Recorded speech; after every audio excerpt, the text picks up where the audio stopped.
We got it right now. As we go into the legislative session, we got Brett Geymann on with us. How are you, sir? Hey, good morning, Brian. How are you? I'm doing very well this morning. We got a couple different things to talk about this morning. But, I mean, obviously, first and foremost, I want to dive into a piece of legislation that you were working on. I brought up the wrong one. Dadgummit. Give me one quick second here. A piece of legislation that you were working on that kind of talk about the sausage being made, if you will. We had there was a climate bill moving through. It got changed up a little bit, and now involves somehow coastal lawsuits. Tell me all about this House Bill 804. Brian, House Bill 804 is about prohibiting climate change lawsuits. And let me be specific on that. It would deal with a lawsuit, a claim for damages that is specifically attached to climate change. So the damage would have to come from climate change. I'm going to give you a quick example.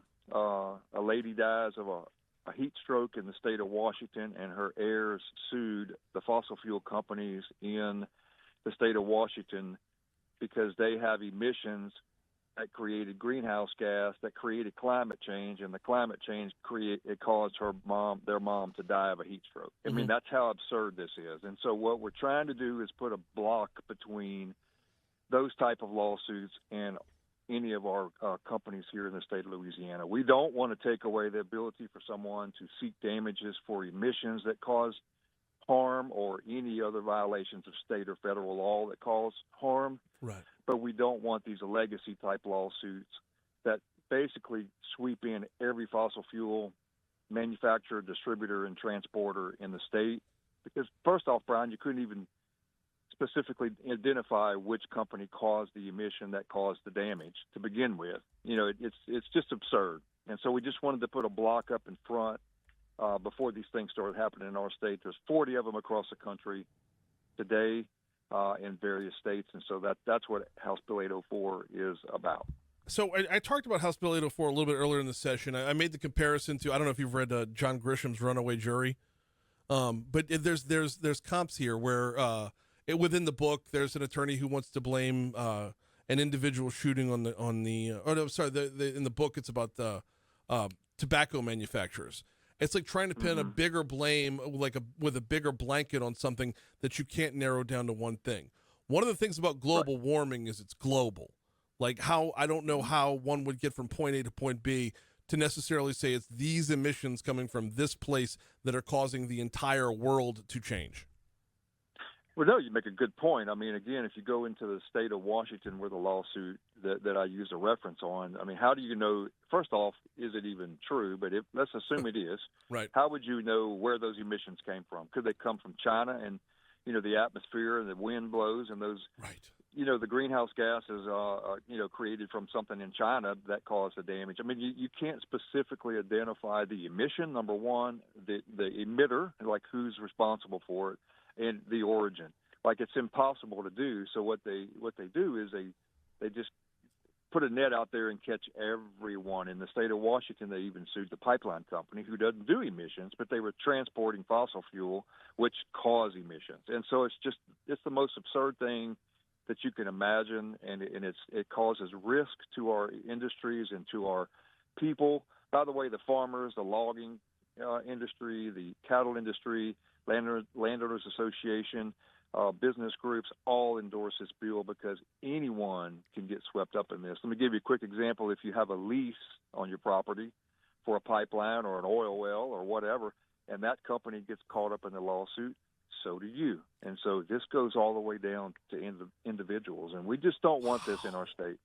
Okay, so then obviously this is a slam dunk. It makes its way through the process without objection, and it'll be signed into law, or was that not the case? Actually, we should concur today. The Senate did put in an amendment. I think you mentioned it on your introduction. And I did. What the amendment did, there was some confusion in an article that got published. I believe that has been corrected. But the amendment set the date to become effective, you know, when the governor signs the law, and then also clarified redundantly, because the bill didn't do this anyway, but it says, we put language in saying this does not apply to any existing lawsuits dealing with the coastal suits that we hear so much about, because those are not even related to emissions and climate change. But we also specifically said that in the future they can't be related to emissions and climate change. So it was actually a strengthening amendment to make the bill even more clear. We're talking with State Representative Brett Geymann about House Bill 804 as it's made its way through the process. So then add on to that amendment a little bit, because how does one I could vaguely see how one relates to the other, but how do you make that more definitive? As far as coastal? Yeah. Well, we have coastal lawsuits, okay, and whether you agree with those or not, but I mean they're out there. There's some that are pending. The Chevron case, I think, got kicked out of state court and moved to federal.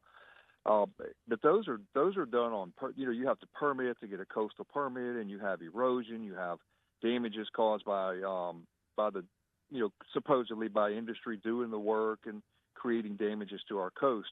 Again, this bill deals with climate change from greenhouse gases caused by emissions. So it's it's apples and oranges. And so right. What we didn't want to have happen is a coastal. We wanted to clarify that it didn't apply to those cases, and secondly, we wanted to make sure that moving forward, that the folks who are filing these coastal lawsuits didn't come up and sweep in and grab a hold of the climate change lawsuit as well. So it was really a strengthening amendment, although it got misinterpreted in an article. And for a couple of days out there, it was implied that we watered down the bill. We absolutely did not.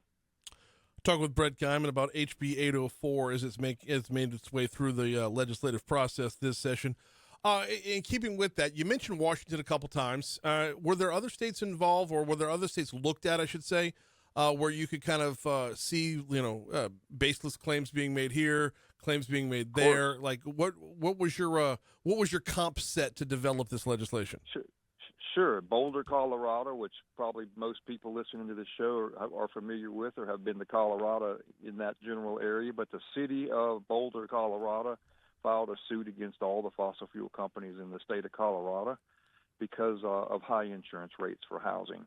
So they're blaming inclement weather, and of course they're blaming the weather change to climate change, and they're blaming climate change on greenhouse gas, and greenhouse gas they're blaming on emissions, and that's exactly what I'm talking about. So how could you possibly identify the emitter, the emission, which company, the origin, when did it happen, that would have caused all of that damage? It would have caused someone's insurance rates to go up. I mean, that's how far-fetched this is. And then in North Carolina, I believe it was North Carolina, there's a claim against fossil fuel companies because the children don't have as promising of a future.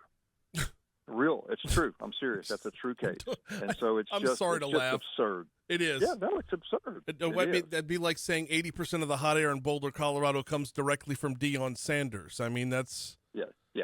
That's a that's a that's a good one. Yeah, there you go. That's a good one. I should have loaned you that one when you were speaking. Yeah, no doubt. But those are the type cases that are being filed. Now, look, some of them are still active. They have not been dismissed. Mm-hmm. Some of them have been dismissed. But all it takes is one. If one case makes it through, then you have your precedent, and then you're going to have this stuff happening all over the country. And, again, there are 40 cases that have been filed. Honolulu's got a big one. California's got a bunch of them, as you would imagine. And so it's just absurd. I mean, and we can't allow, here we are trying to be energy dominant in the country, and here in Louisiana, we're trying to be the number one energy producer in the country. And we don't want this stuff coming in here because then the companies would not want to come here and do these projects. What now? And again, okay. One more quick thing. Yeah. I wrote this bill, staff, and other people who helped write this bill, to cover everyone. This isn't a pro-big oil and gas bill, although it certainly helps them, no question about it. Sure. But it also helps people. And this bill says specifically any person is exempt from these type of lawsuits. So if you drive a diesel truck mm-hmm. and they have a class action lawsuit against diesel trucks, you're not going to be swept up in that. If you, again, I use an example, if you own a piece of property and you have a lease with a pipeline or an oil company or whatever, if you're a farmer and you're using fertilizer and the fertilizer manufacturer gets sued for emissions, you are not going to be swept up in these class action suits. We got 1 minute left with Brett Geymann, and I've got so much more to cover. We're going to have to get you back on as soon as the session's over for Would love to. a broader Would love to, recap. yes, But within this last minute, I've got a bit of a different question. You are a small government conservative.